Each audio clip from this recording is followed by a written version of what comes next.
Hey guys, how you doing? This is JP Saricolia coming to you once again with another book review. And this time I want to review Teenage Mutant Ninja Turtles, The Ultimate Collection Volume 1 from IDW. But before we go into the review, I would like to also remind you that if you like the content of this channel, please like, comment, subscribe. Also, don't forget to hit the notification button so you're reminded of the videos, and also follow me on Facebook, on Instagram, and on Twitter. So let's get into the book. This is actually one of my favorite collections, the Teenage Mutant Ninja Turtles, the Ultimate Collection from IDW, and this is from the classic Mirage run of the Teenage Mutant Ninja Turtles. I'm a big fan of the Teenage Mutant Ninja Turtles since I was a kid. Definitely loved the video game, the arcade, the original arcade, the movie. I was such a fan of the movie, and of course the comics. Actually, they started reading the comics years later, after, of course, everything, the cartoon, the movies, and all of that. I was not a fan for the comics from the beginning, at the start, but definitely I'm a big fan now. But here you can see I love this collection, hardcover. This is actually the size of, it's a bit smaller, just a tiny little bit smaller than an Absolute from DC. I'm going to use this as an example. This is Mutant Genesis. I normally use this for reference because it's just light. And this is just the size of an omnibus. So it's technically almost the size of an Absolute, just a smidge smaller, just a tiny little bit. The difference is very minimal, but that's just the difference. That's just for a quick reference. A very nice hardcover book. There are 6 volumes of this. This is the volume first. This is new art from Eastman, and here you can see here Teenage Mutant Ninja Turtles, the Ultimate Collection. Teenage Mutant Ninja Turtles, the Ultimate Collection, Volume 1 includes Mirage Studios' Teenage Mutant Ninja Turtles, issues 1 to 7, Raphael Micro Series, one shot, annotations by Kevin Eastman and Peter Laird, and more. And of course, when it came out, it was published. It's IDWPublishing.com. Original price was $49.99. I'm sure you can find them a lot cheaper nowadays. Now, opening the book, I love this intro here, this art, very nice. These are black and white. Teenage Mutant Ninja Turtles, the Ultimate Collection, Volume 6. You see there's just like a green color. Very cool. I love this intro here, this page. Here you got a cover by Kevin Eastman. Cover colors from the Patterson, and there's some other people there. Nickelodeon, because they are the ones that own now the rights. Actually, Viacom, that is just in this case a subsidiary as part of Paramount Pictures, also owns Nickelodeon. They pretty much own the rights of the Teenage Mutant Ninja Turtles. So they bought it just a few years ago. But here you had 7 issues, but definitely love that. You have the first printing, May 1984. That was the first printing, so it has the year it was printed. Of course, Kevin Eastman and Peter Laird are the creators, and of course, every person and the title. Very cool. So you have a table of content. It does have the original covers from the first run. I like that, and I love the paper here. And then we're going to go into detail on the story here. Of course, you're going to notice that there's a lot of splashes, and this is a splash that I really like a lot. As they mentioned before, Peter Laird and also Kevin Eastman, they mentioned that they love the art. Particularly Peter Laird, he was a big fan of the splashes, Jack Kirby's splashes. So they introduced that, as you can see right here, into the art. Each issue, you're going to see a big splash. Definitely, they're big fans of it, and definitely, I love this. Really love this. And they did a great, IDW did a great job with the transfer of the art. Everything looks pretty good. They have this really thick paper that is very close to the original paper, which actually was a very cheap stock paper, but they improve it. So the transfer is nice. Even though with that, there's some darkness in it, as you can see. As you probably have heard, if you haven't ever seen this book, the original Teenage Mutant Ninja Turtles were really it was a very, very dark comic book story. Well, now I want to say it's super dark, but it was not, it's in contrast with what you see in this case, the cartoon. It was totally different. So look, I love this right here, this image of New York City. So let's retrace some things here. You probably know the story of course, the Teenage Mutant Ninja Turtles. It's in pop culture, very famous, very well known. Back in the early 80s, in this case, Eastman was very young. After, school, he was looking for work, doing comic book stuff, and of course, not much luck. So he moved to Northampton, Massachusetts, where he actually met Peter Laird through the work. He was looking for work through the different newspapers, so he was able to print some of his comic book stories. Peter Laird was also a comic book artist. They didn't have much luck. They were not really that popular or famous. They were barely surviving, trying to make ends meet. So, they started working together, and they, in one of those gatherings where they would just interact, creating ideas like most artists do. Look at the Shredder right here. Love this figure of the Shredder. All of this, particularly the first arc, all of that is something that you saw in the movie, the first movie, the 1990 movie, which to me, that was a phenomenal movie. I love that film. To me, that film was what really made me a fan of the Teenage Mutant Ninja Turtles. But look at this splash here again. Like I tell you, the splashes that they do, even though the art is anthropomorphic, animals, and there's a lot of things here, it's just the right feel. It does have the right, I would say, connotation, the type of art that you really like on this. They took a lot of inspiration during that time. Again, going back to what I was saying, and you can see there's a lot of cuts. So this is violent. Technically, there's blood there, even though there's no colors. I think IDW did put some colors. There were some collections where they color this stuff, and you can find those collections. I like those. I don't have those, but I'm going to get it at some point. But I do like the originals. That's the reason I like this collection, the Ultimate Collection, where you can see right here. I love this. The size. Raphael, of course, you know them by their weapons, but of course, they didn't have the color bandanas as they did in the cartoons. So going back to what I was saying, they went and they started, as you can see, that's when they actually kill, like in the movie, or kind of kill, because he came back later in the stories, not in this, volume, but you can see right there. Very cool. Love this ending. I love the fact that there's annotations. As you can see, there's Kevin Eastman, who's talking about how much he loved the style, and they decide to create, of course, the splashes and, of course, this ending layer. So I love that. It does have a lot of stuff. It's very complete. There's no other stories or any collections that you will find as much annotations as they did with this. Here is volume 2. So back in 1983, let's go back to it before I lose track of it. Here you can see this intro. Back in 1983, they came up with this idea. They decided to do the Teenage Mutant Ninja Turtles. They took it. They didn't know how to do it, so they decided to self-publish themselves. So Eastman went and borrowed some money from his uncle. Look at the Mousers. Very cool. All this, of course, in the cartoons. Cartoons also took a lot of inspiration from this. Of course, they softened a little bit the implications of a lot of the stories or a lot of the things there to make it less violent for the cartoon.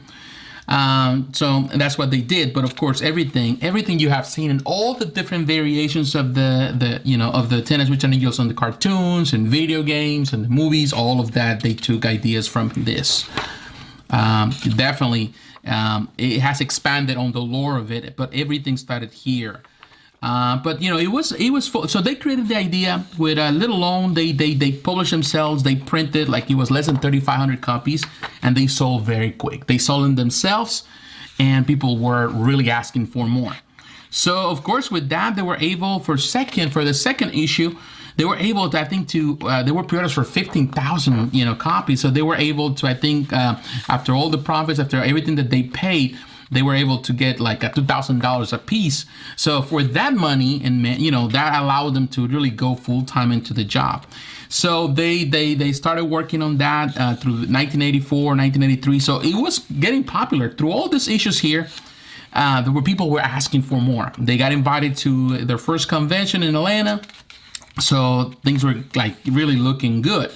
It was their representative, a person that was their business manager, that actually gave him the idea to start going, with companies with toys. You're talking about the 80s, a time where the way to for these franchises to grow was to really have toys. The 80s was a magnet for that. You have toys like, of course, the Ghostbusters, the Thundercats, the Masters of the Universe. So in order for anything to success, to have success, it was always good to have toys alongside your comic book stories or whatever. So they actually went in talks to Playmates. Playmates, of course, they're the original action figures, toys that everybody wanted. When I was a kid, everybody wanted to have the Teenage Mutant Ninja Turtles. I had a lot of Playmate Teenage Mutant Ninja Turtles figures. Here you have more annotations. Now here you can see the issue number 3. I love the fact that there's color there. If you can see on the side, it was $1.50, which was a good price during that time for an issue like this. But of course, it's self-published. They call themselves, they develop their own company. That's Mirage Studios. The reason why they call it Mirage is because there was no studio. There was just a Mirage. So they just call it like that, and they decide to publish themselves. So they went with Playmates, and Playmates brought, of course, a lot of their specialists and their people that they study the market. Of course, they told them that they needed to soften that, and they need to change some things here and there. So that's how they developed the cartoon. And of course, alongside the cartoon, the action figures, everything worked together, so they were able to sell it. It catch on fire. Of course, the cartoon started airing out in 1987. Definitely, people were loving it. Kids were fans of it.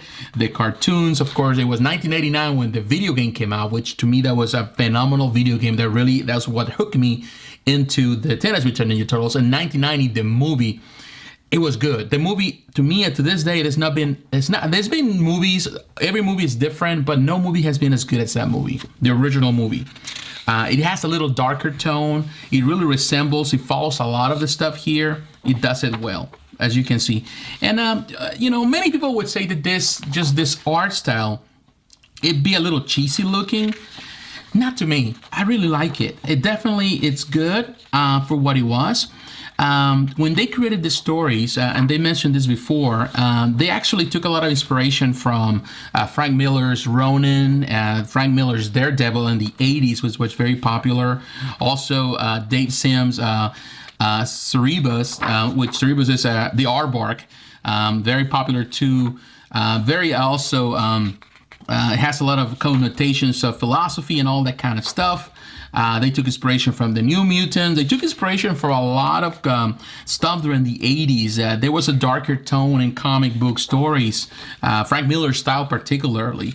So, of course, it was a great time. A lot of the kids were looking for something different. Everyone wanted something different. Well, you can see here the introduction of the U-Trums. Of course, as you remember the cartoon, the Krang is a U-Trum. Of course, in the difference between the cartoon with Krang is definitely a bad guy. The U-Trums are good guys in the original stories.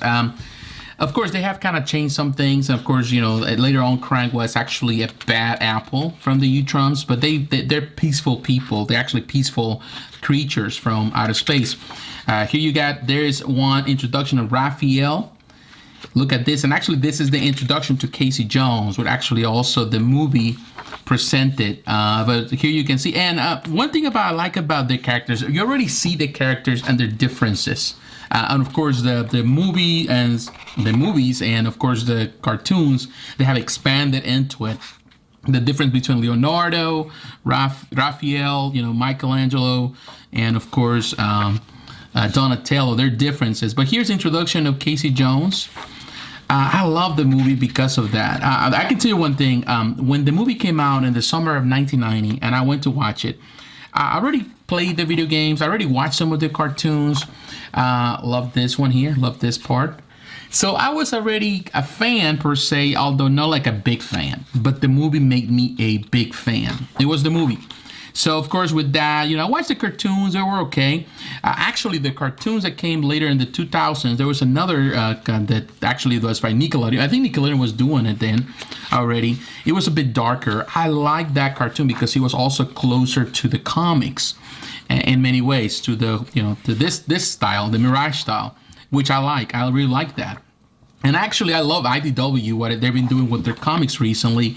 I'm a big fan of I've been reading it since they got it, I think 2011. That's where they got the rights. And I've been a fan of all the stuff they're doing. Again, at the end of each issue, there's annotations, which adds to it. This is issue number 4. Always loved this one. There was a lot of, actually, there's some art that was inspired. I remember there was something of this art that inspired. There was new colors. And based on that, I think I had like some stuff that I put in my Trapper Keeper when I was in school. If you remember, I think people that grew up in that era back in the 90s, early 90s, they remember, in the late 80s, they remember Trapper Keepers. That's how you carry your stuff. So I have like a little decal on it from this.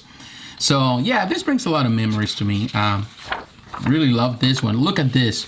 And of course, the Foot Clan, the ninjas, and love this splash. There's a lot of detail here. And of course, like I said, there's some level of violence. People get killed. They're not playing nice. They're doing ninja stuff. They're real ninjas. That's another thing. When the cartoon went into, they started the cartoon. And of course, it went to Europe, UK. The connotations of the word ninja was it was like violent. So they took that away. Even here in this part of the world, of course, we call them the Teenage Mutant Ninja Turtles. But in Europe, they call it Teenage Mutant Ninja Heroes. And that's how they've been known for so long. Of course, and after some years now, they have changed that. Now they see them through the movies, but the original cartoons, that's how they know them by that name. And there's something here very funny. They use this. They wanted to do something with this image. Someone spying on them, on, of course, April O'Neil's apartment and the Teenage Mutant Ninja Turtles, but they never continue any on that line. Nobody really knows exactly who is spying. And also, this is in the annotations. You're gonna see that. But of course, here's April O'Neil. She changes her hair.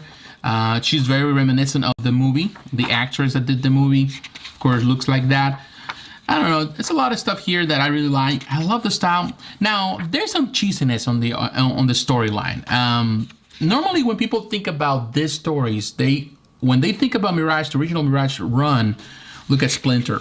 When they look at the original Mirage stories, they consider the first, the darkness of the first issue, or the first, pretty much story arc with Shredder. But it was not so. When you start moving along into later issues, you can see that there's some lightness in the adventures. They're going into space. They're going into different wars. They're fighting different fronts, different things. So it's more, there's more sci-fi elements into it. That has been, of course, the biggest selling point for the cartoons. All of that, of course, with a lighter tone in the cartoons. But all of that came from the later issues. Of course, after they finalized their issue of the run, they gave, and Mirage has been, was doing it for so many years. They also gave because they were so involved into a lot of the process of building this franchise. They were involved from the beginning. Peter and Kevin. Look at this. This is actually the first issue, number 5, the first color one, and you can see the red bandanas. This is the first issue, or the first cover that was color. But looking for Fugitoid. Now they're in a different planet. Again, the splashes you can see, very cool. They fighting some soldiers in space. I love this detail here. So as you can see, very cool. There's a lot of detail, and I don't know. It was just fun. This run was really fun, and I didn't get to really read it when it came out. I came to read it years later. That's when I came to read it for the first time, which it really surprised me. I did read some of it. I would say in the late 90s. That's when I read some of the issues, but not all of them. Of course, in later years, I've been able to read it, and I love this collection because with IDW, I've been able to catch up with all of it, as you can see. And these are the Triceratons, which are actually in the cartoons as well. All of this is cool. There's an intergalactic war between the Republic and between them. All of that it goes from all over the place in that sense, and for some people it might not be a serious thing, but there's so much nostalgia in this that really it makes it make, I don't know, to me it's cool. But look at this, they're on this intergalactic thing. There's so much detail here. For what it is, it's just cool. To me, it is extremely cool. So let's just move faster so that way you can see the Triceratons right there. Very cool. These issues are fun. I like them, just for what they are. I really love the Teenage Mutant Ninja Turtles. I have loved many of the iterations of it. The cartoons, original cartoons, I like the original, probably the first couple of seasons. Then the seasons got a little crazier, but all of that. And I've been loving what IDW has been doing with their new iteration.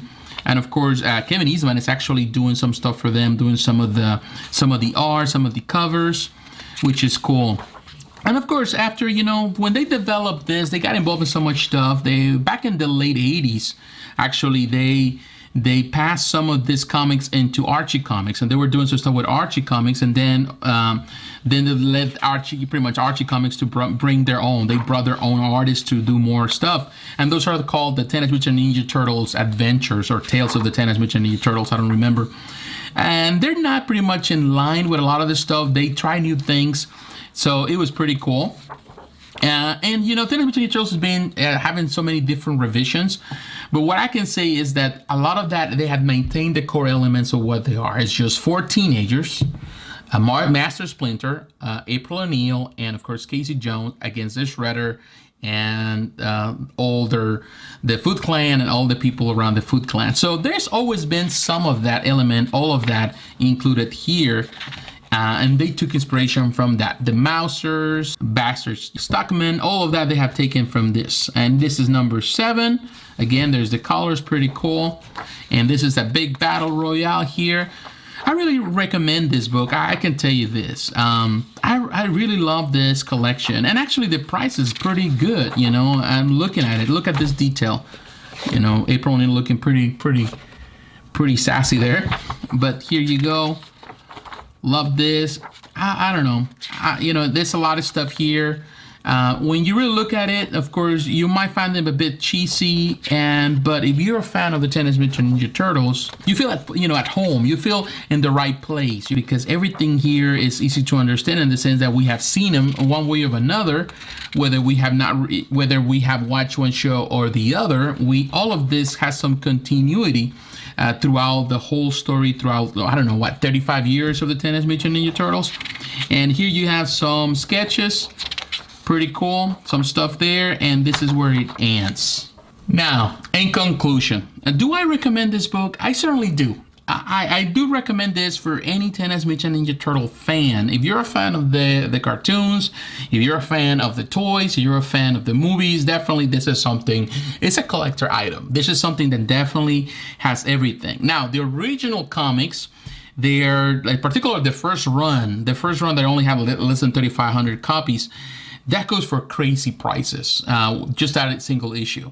The fact that you have the 7 first issues here in a very nice collector's book, very high quality. I love IDW. There are 2 companies that I love the quality of their books. It's Dark Horse Comics and IDW. They do have great quality with their books, and for the price, the price that you pay for this collections, you pay double or triple the price for DC Comics or Marvel Comics. They give you a lot of quality in their stuff. Definitely great books. I love that. The 6 issues, they're great. The 6 volumes, of course, as it goes along, start losing some steam, but it is everything that came with the originals, and everything that you have seen with the Teenage Mutant Ninja Turtles over the years has been taken from the context of this book, these stories, everything. It is really a great story, as you know, or maybe Kevin Eastman sold the rights to Peter Laird. He walked out. He's been the editor for Heavy Metal. He's been doing other kind of stuff. Peter Laird ultimately sold the rights to Viacom, and he still holds the rights to at least publish through Mirage like 18 issues of the original run a year. He hasn't done it lately. He hasn't done anything, but he still holds some rights on it. But now, of course, Nickelodeon owns the rights, and they push in the cartoons, the movies, and all that kind of stuff. They're doing it because they own the rights, and it's a good franchise, and people love that. Children love the Teenage Mutant Ninja Turtles. But I highly recommend this because this is the origins of the story, and definitely has everything. It's fun. It's good. It's not definitely for kids because of the level of violence, but of course it's black and white, so it's not like you can see blood in there. But it has a level of maturity alongside it has some cheesiness that it's fun to read. So I recommend you to get it. I have the links down below so you can get them through Amazon if you're interested. So it's definitely a plus in my opinion. So once again, thanks for watching. Please don't forget to like, comment, and subscribe. Hit the notification button. Follow me on Facebook. Follow me on Instagram and on Twitter. And if you want to support this channel financially, you can do so through Patreon, and also you can do it through PayPal. All the links are down below. So once again, God bless you. Have a great weekend. I'll talk to you again. Bye-bye.